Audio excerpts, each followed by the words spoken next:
This week's presentation is the Naturalistic Observation Presentation, created by David Williams for Psychology 246 Alpha, Lifespan Psychology with Professor Cartwright.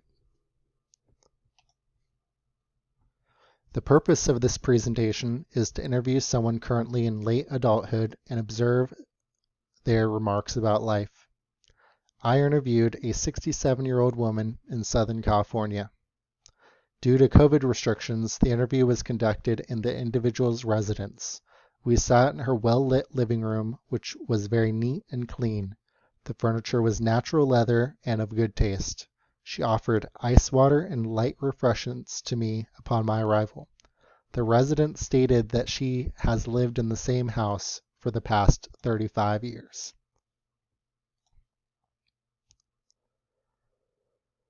In marriage, she was a stay-at-home mother and homeschooled all 5 of her children, but previously she had worked part-time interpreting American Sign Language at El Camino Community College and later freelance interpreting. She lives in an upper-middle-class suburban neighborhood, and her house was decorated with many Christian symbols. During my interview, she divided her life into 3 stages: birth to marriage, her wife and mother stage, and her launching children stage as a grandmother and teacher. Her responsibilities from birth to marriage consisted of helping both of her deaf parents interpret business. As a wife and mother, her responsibility was to her children and husband and their welfare. And in launching children, she cares after her grandchildren and leads Bible studies in the local community. She credits her salvation at the age of 15 as giving her the greatest sense of purpose. And the loss of friends and family has actually helped her build her faith and trust in God's preordinance. There have been 4 defining situations in her life. Her first shaping event was her involvement in her parents' business dealings. Due to both of her parents being completely deaf, she was responsible for talking to people on the phone when they called and interpreting the message to her parents. She also specifically mentioned a situation when she was 11 where she had to negotiate a new car purchase for her father in 1965, explain the contractual agreement, and interpret any of her father's questions. As for her mother, she helped her mother sell fabric at the weekly swap meet and eventually cashiered and ran the family craft store from the age of 14 to 17. She was treated as an adult from an early age. The second defining event was her acceptance of Jesus into her life at the age of 15 at an Easter camp, which is similar to a church summer camp. This revelation was the beginning of her faith journey. Thirdly, her Christian convictions made her feel very strongly about marrying a Christian man who is equally yoked with the same principles. This came to fruition at the age of 20.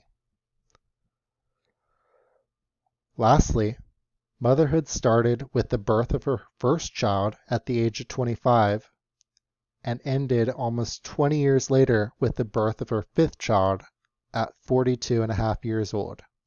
She homeschooled all of her children for a total of 25 years.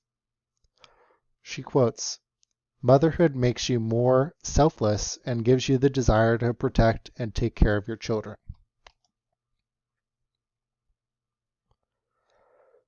As it relates to our class reading for this week, she expresses integrity in the knowledge that she raised her children with biblical values, the commitment to teaching others in the several Bible studies she teaches, and perseverance in providing interpretation services for her deaf parents. Erickson emphasizes that most people who demonstrate this kind of integrity come from various backgrounds and cultures and arrive there having taken different paths. Her first significant loss of family happened when her grandmother died. Just a few short months prior, the interviewed had accepted Jesus at the age of 15. She feels regret because she had not treated her grandmother right as a child. However, she did find peace after discovering her grandmother's Bible. Written inside was a note saying that her grandmother had accepted Jesus as a child. The second major loss came when a close friend got in a car accident and lost both her unborn child and her 6-year-old daughter. However, the mother herself and her other 3-year-old daughter survived. This was an extremely difficult situation, as the interviewee's oldest daughter was best friends with the 6-year-old who had perished. She quoted, "It is hard to know if someone is born again, so I resolved to live in a way which is without a doubt." Surprisingly, she found little difficulty addressing her own father's death. He had been suffering with cancer and heart disease for a long time, so the family knew death was coming. She had been told by her father that he believed in God and knew that in death he would not be suffering anymore. When asked about faith and religion, she simply responded that she believes that Jesus Christ is Creator God, Savior, Redeemer, Provider, Sustainer, Father, and overall just awesome. She has been teaching at Community Bible Study for 3 days a week for the past 7 years, in addition to attending Sunday services. For scripture reference, she quoted Philippians 1:21, which says, "For me to live is Christ, and to die is gain." Secondly, she quoted Colossians 1:15 through 18, which states, "He is the image of the invisible God, the firstborn of all creation. For by him all things were created, in heaven and on earth, visible and invisible, whether thrones or dominions or rulers or authorities. All things were created through him and for him. And he is before all things, and in him all things hold together.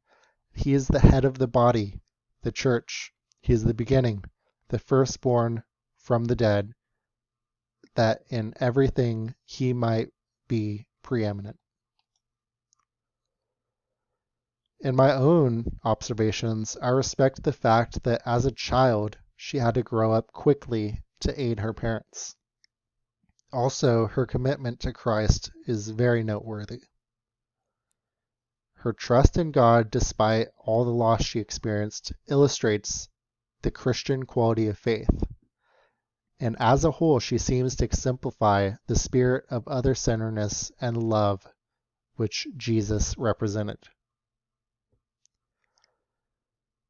For reference, researchers Deborah Carr and Rebecca Utz suggested in their Time, Identity, and Spiritual Needs of the Elderly article the importance of relational support in the geriatric years. Dyadic studies reveal the importance of relationship context, comprising both partners' experiences, traits, and perceptions. The individual I interviewed has a strong relationship with her husband, kids, and spiritual father in God, exemplifying this importance. Similarly, researcher Michael Curl notes the importance of self-transcendence or looking beyond one's own need for the comparative success of elderly years.